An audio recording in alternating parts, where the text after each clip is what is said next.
Hey guys, welcome back to my channel. This is Charles from the channel Books on Stereo, and I'm here to bring you my top 15 reads of 2019. So without further ado, let's get into the books. As an addendum, the order in which I present these books does not indicate that I like one more than the other. These are all equal in my eyes, so don't worry about that. I'm not ranking them or anything. They're all my favorites. I can't rank one over the other. So up first I have There Will Come a Darkness by Katie Rose Poole, and this is a YA high fantasy series, and I absolutely love this book. So this book is very dense and you really do have to commit with it, but the payoff is so worth it. The characters are amazing and I absolutely love this book. Then up next I have The Chain by Adrienne McKinty, and this is a mystery thriller and it is so good. It is tagline, it is like Jaws for parents, and that is so true. This is a high octane thriller that has so many twists and turns, and I absolutely loved it. One of my favorite thrillers of all time. Up next, I have These Witches Don't Burn by Isabel Sterling, and this is a YA contemporary magical realism-esque book. And I absolutely love this one as well. I love the diversity in this book. I love that our main character is lesbian, and I just love seeing that representation in the YA space, and I'm super excited for the sequel of this book to be coming out later this year. Then up next I have Serpent and Dub by Shelby Mahurin, and this is a YA fantasy as well, and I absolutely love this book. This book is a little bit more heavy on the romance side than on the fantasy side, but either or, it's still a really good read. I absolutely enjoyed this book, and the connection between our two main characters is just everything.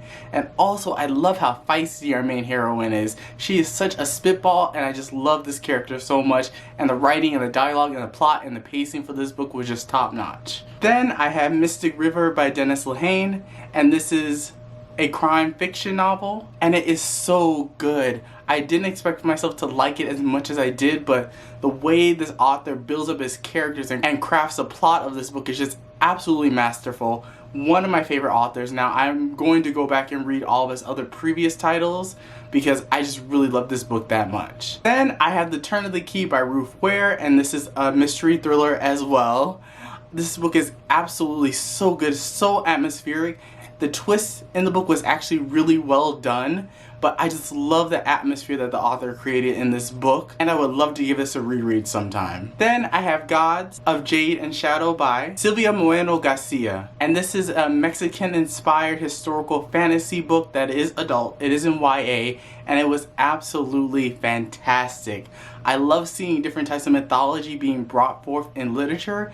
And man, this book was so good, so imaginative, so creepy, so haunting. And yes, if you haven't read this book, please go read it. The world building in it is absolutely fantastic as well. And next, I have another Ruth Ware book on this list. It is The Death of Mrs Westaway, and this was my first Ruth Ware book, and it was absolutely amazing. Just like The Turn of the Key, the atmosphere in this book was top notch.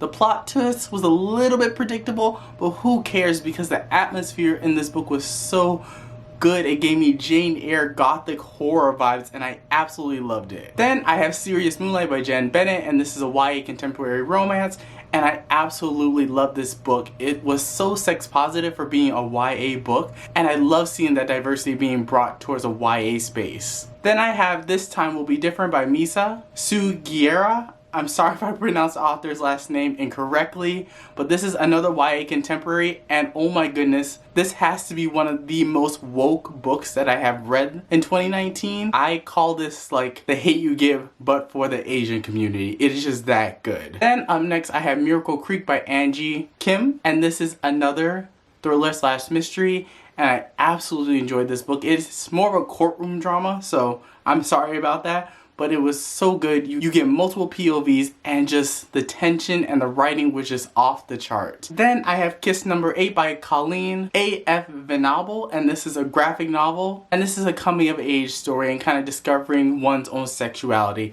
Absolutely love this. It is a bit on the wordy side for a graphic novel, but it was so enjoyable. The writing was so rich, and the characters really came to life in this book, and I highly suggest that you guys go check this out if you're looking to get more into graphic novels. Then I have No Exit by Taylor Adams, and you guys, this book had me so stressed the whole entire time that I was reading it. It is a thriller, not mystery, but more of a thriller, and man, does this book pack a punch. You don't see half the twist coming, and it's so brutal and so addictive, you can't put this book down. Then finally, this is actually going to be 2 books, but I'm going to be considering as one, and it is the City of Brass series by S.A. Chakraborty, and this is an Indian-inspired adult fantasy novel. And you guys, I can't even begin to tell you about the plot of this book, but trust me, it is so good. The world building is fantastic, the characters are fantastic, the writing, the plot, and the pacing is just top notch. I never read 2 books in a series that were just so good. The first book is City of Brass, and the second book is Kingdom of Copper, and the third book is due to be released sometime this year, so definitely get on this series because you do not want to miss out. Alright, thank you guys so much for watching this video. Let me know if you have read any of the books that I have talked about in this video, and just like always, all the books that I've talked about will be in the description box down below. Thank you guys so much for watching.